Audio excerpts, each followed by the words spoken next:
have to like, use that fuel Yeah. to motivate you. Yeah, and I didn't. I was just letting it eat me alive. Yeah. So, which is the saying, not it's not what you're eating, it's what's eating you. So this was eating me, and I was, my best friend of wine and chocolate, friends I've had for 45 years. They were the ones there for me, and positivity, and changing your headspace, because for me it was change that whole change your mind, change your life thing. And I had to yeah, unfollow people. I had to, yeah, definitely to keep my peace. I had to surround myself with peace. absolutely.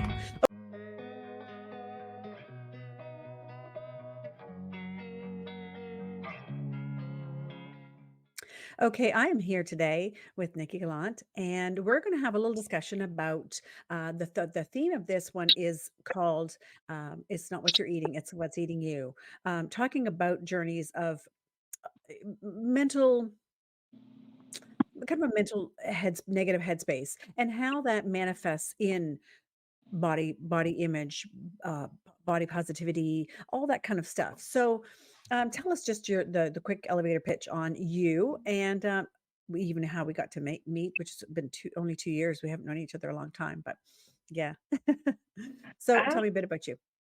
all right. So when I was 16, I always felt beautiful on the inside, but it didn't reflect on the outside. I had trouble with weight. I was about 170 pounds at my highest. And I was constantly bullied in school, constantly coming home crying, didn't want to go to school. I'm lucky I graduated. Uh, Wow. I had acne, I had glasses, but there was just something inside of me. I was like, enough's enough. I can't sit here and dwell in my self pity. Mm, I don't like the way I look. I don't like the way I feel. And I didn't do it for anyone else. I did it for me. I said, I have to do this. I have mm, to match the outside to the inside.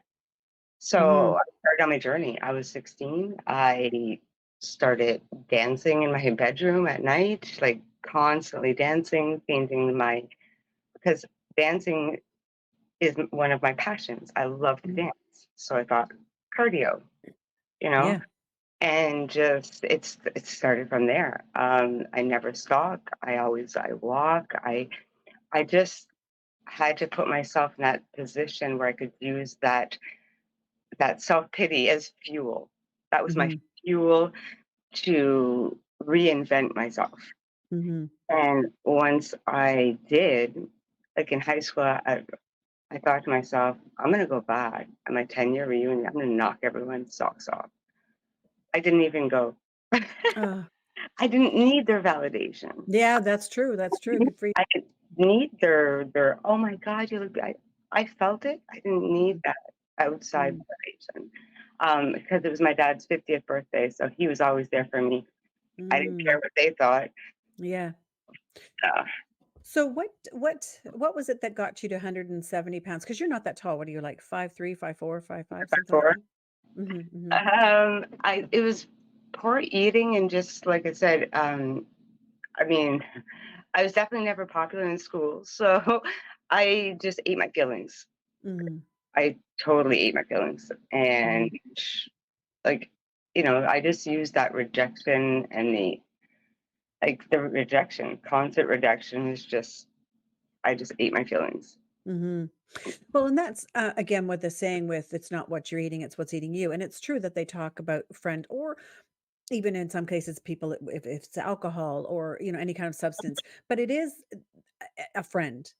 And that friend it gives Comfort. you that, like, little bit of a dopamine hit or whatever the case may be, and it does give you momentary pleasure, and that's the thing, and that's what people go back to. Yeah. Absolutely. And Um, but once you find a place of happiness within, like once you get to that point where you're like, okay, enough's enough. I need to do something because I need to feel good. mhm, It- It's almost like once you finally reach that goal, you feel so good inside and you feel so proud that mhm, you don't.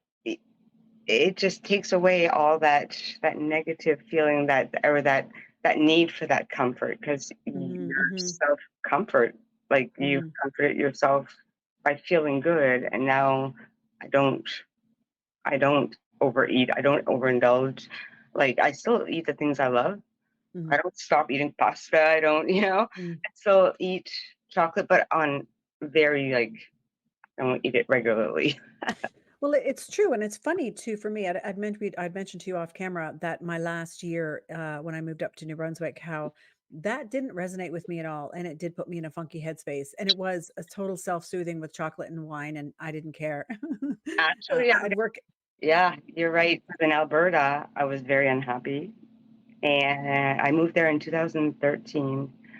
And the final year I was there, I did put back on 30 pounds. Hmm.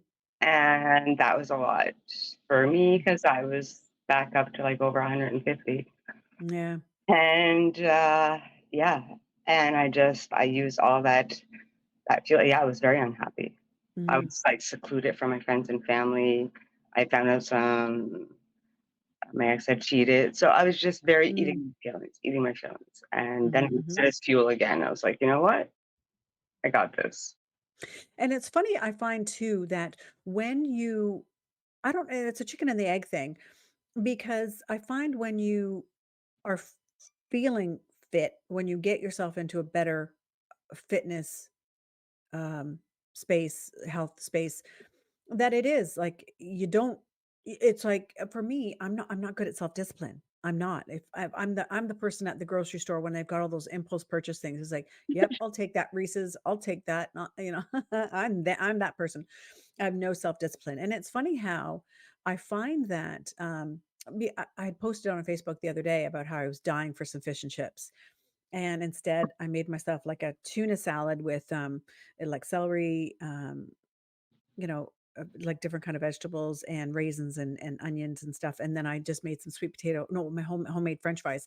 And it was like that.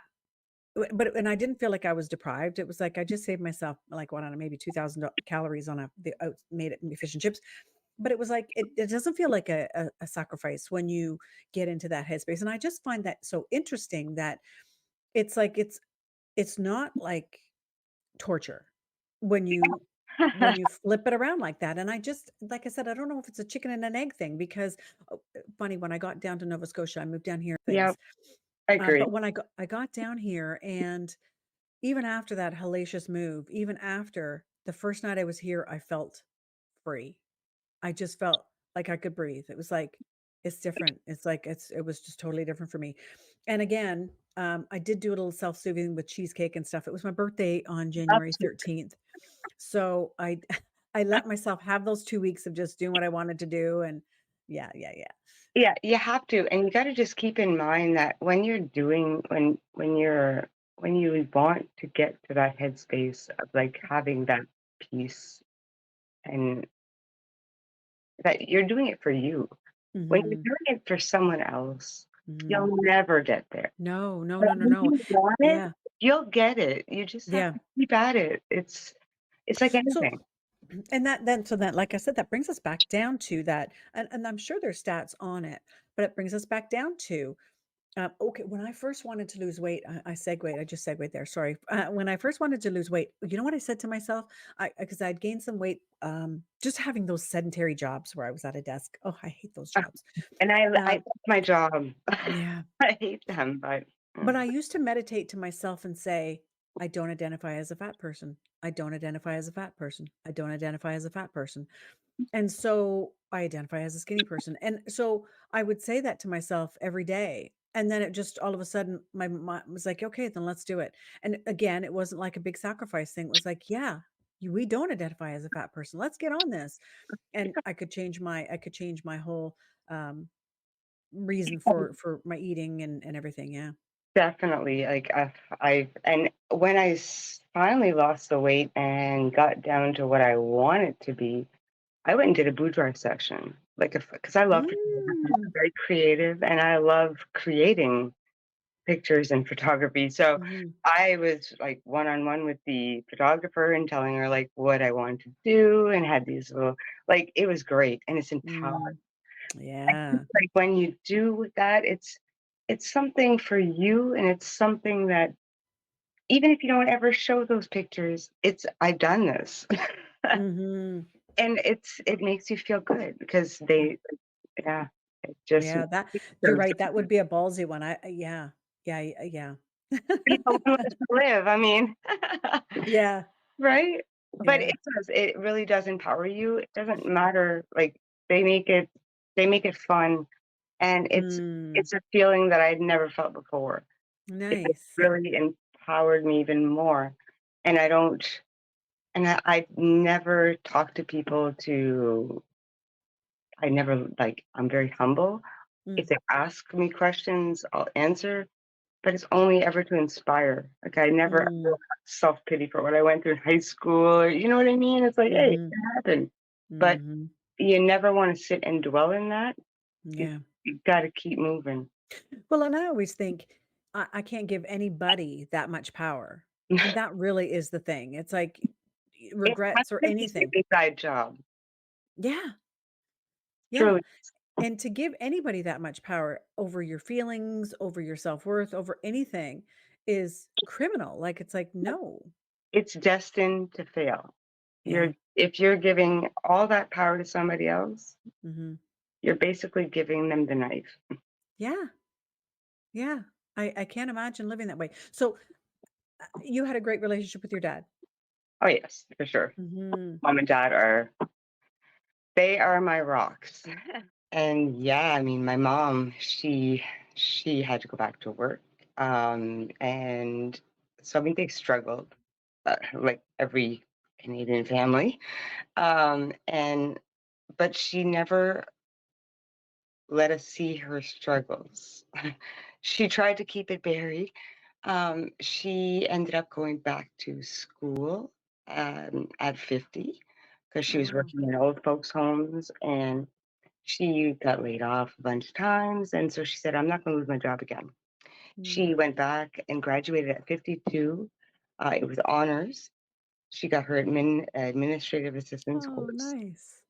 And then at 54, she went back at the healthcare part and opened her own old folks home with 10 beds at Oh my 57, gosh, that's amazing.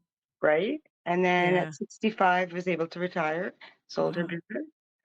And, that's so my dad is definitely not the only inspiration in my life. Mm. I how can you not see that Yeah. happening and let it inspire you Yeah. to never give up. Exactly. You can totally reinvent yourself, change your life at any age. Mm.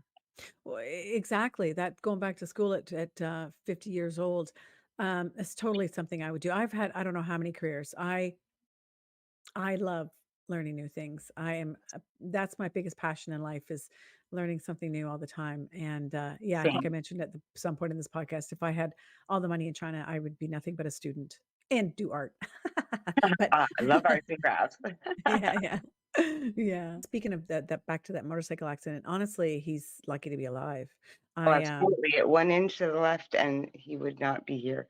and I Wow. had a great relationship with my dad. And one of these days I want to do a podcast on that too because I have 3 sisters. Do you have siblings? I have one brother. 1 brother.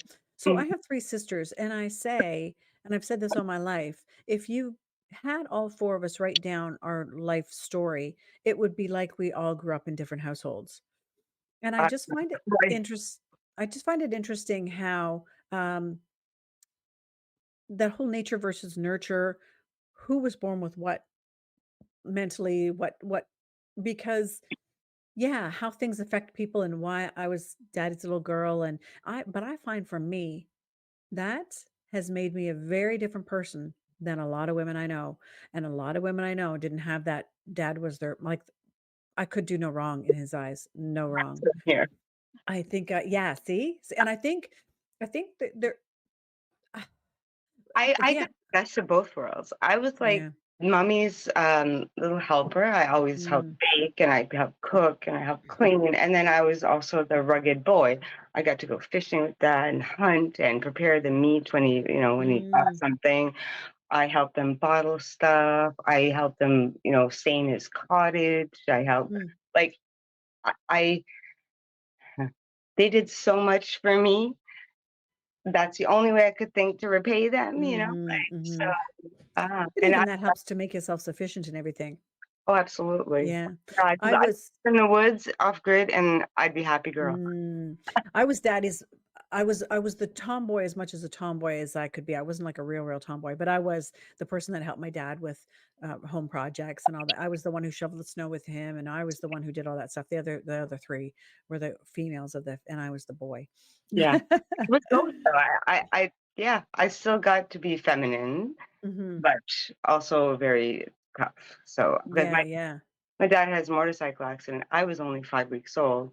So my mom had to go back to work. My dad's Mm. been on disability. He had paralyzed one arm.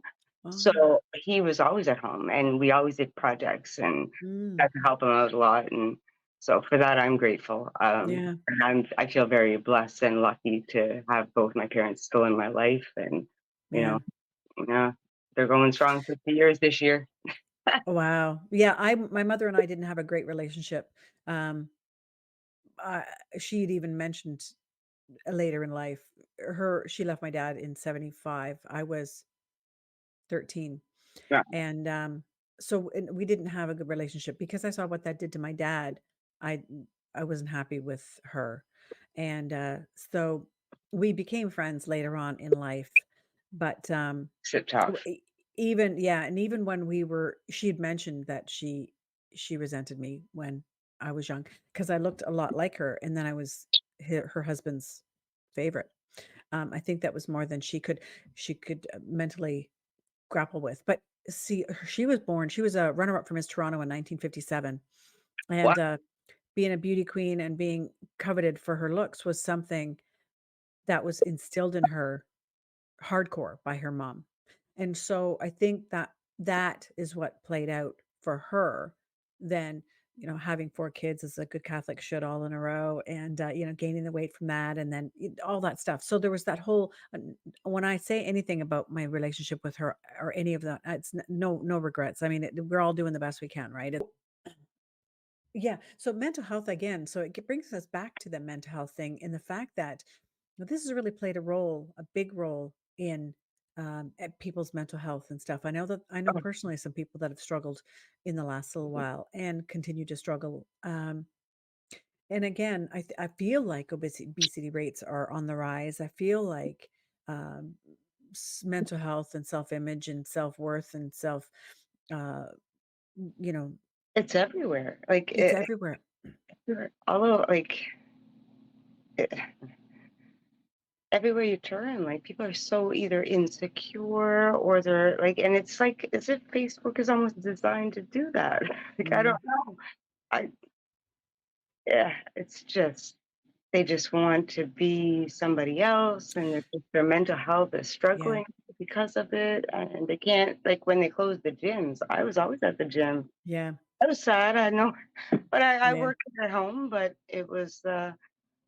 it was tough. It was a yeah, really scary time for people, yeah. and the mental health definitely took a big dump on. Being dumb, and I think it still has. Oh, Um, I mean, that nobody can afford to live. We can't afford to do nothing. No, and that's only gonna get worse. And Oh, it's funny because I think, again, we're segueing here, from our thing, but, yeah, if I had all the money in China, I would do nothing but I wouldn't like, I would go to school because I would like to know more about economics and all the things that make us where we are today and why, um, if they're doing studies. Yeah, because for me, it's fascinating. yeah, Learning digging into the psychology. I love psychology. Yeah, me too. I love it. Yeah. Yeah, yeah, What yeah, does what made that person do that? Like the past, or is it something that triggered them? Or yeah. I'm Well, forever analyzing. Like I so I'll go back to that ACEs test. Vander Kolk is the guy. I forget the name of his book, and there was Nadine Burke Harris. Both of them talk a lot about adverse childhood experiences, and they had this ACEs test, and you take the test, and right now in the state of California, that is a mandatory form for new patient intake in the state of California. That's how much adverse childhood experiences affect physical and mental health. And people don't Full believe stop. them. People don't believe it, and but people like Gabor Mate are now making that he brought it up in his book, The Myth of Normal, which I think everybody should read. It's the best book on the planet, and he brought it up again in his book, The Myth of Normal. He said that, um, people with 2 or more ACEs markers, and I scored myself at a 2, have a 50% higher chance of cancer. Really. That's a huge stat. That's not just a little, that's a lot. And 2, my childhood would have been considered pretty damn fine. So if I can get a 2, and I forget the stats on this too. I think that in the States, they say 60% of the population has at least one ACEs marker. And if you have one, there's an 87% chance that you actually have two. The questions are benign. They're not, they're just like, you know, Send me that, there's actually. I'd like to do that. you can even Google search it, ACE, ACEs for adverse childhood experiences, and it's a free test to take online. I think it's like 10 questions, and they're benign. They're like, did any of your parents drink or were alcoholics? Did you feel like you were loved? Like just really benign questions. And so I really scored myself hard because I never felt really warm fuzzy from my mom. So that was one. Her leaving was a sense of abandonment as well. She left when we were 13, and so that. And it's funny how these things play out in It's relationship. weird. They really do, especially in relationships. It's a full stop. There's no even debate on it. It is absolutely full stop. This stuff will play out for you as an adult in your adult relationships. And I've said this to everybody. We've just gone so far off track. But have you ever seen that video on YouTube called Step Into the Circle? No. Uh, I think everybody on the planet needs to look at the video called Step Into the Circle. Because I have said for all of my life is that everybody's doing the best they can at any given moment. My best may not be your best. Your best may be better than my best. Like it's all But we it's have never a to bring. competition. It's not, but it's all we have Shouldn't to be. bring to the table at any given moment. So that's what I'm saying. It's like, in your eyes, my best maybe not be your best. It's again not a judgment thing. It's just, no, I'd never steal, but then I don't have money, so I steal. Like whatever the case may be, everyone's doing the best they can. So Right. there's this video called Step Into the Circle, and it's a woman. I believe she's a doctor. She's like a psychologist. Um, but she goes into this high maximum security prison in California, and all the inmates are in the yard, and she starts with a list of her questions are benign. If any of you ever had your caregiver, your primary caregiver, mother, father, guardian, raise their voice at you, step into the circle. So the questions start very benign, and they start escalating. Did any one of you ever were you ever hit by your caregiver? So some people step in, some people don't. Excuse me. Eventually, everybody is in the circle, and so it just talks mostly about here is this high offender, maximum security prison, and it talks about what happened to them to get them to the place where whatever they did in life, whatever they did to get them where they were. Like I said, that's why I say I've changed. I'm a whole different person than I was. It's funny because memes come up now, and they come up and it was only like 4 years ago, 3 years ago, 4 years ago, that I changed over to a completely different person with a whole different viewpoint on things.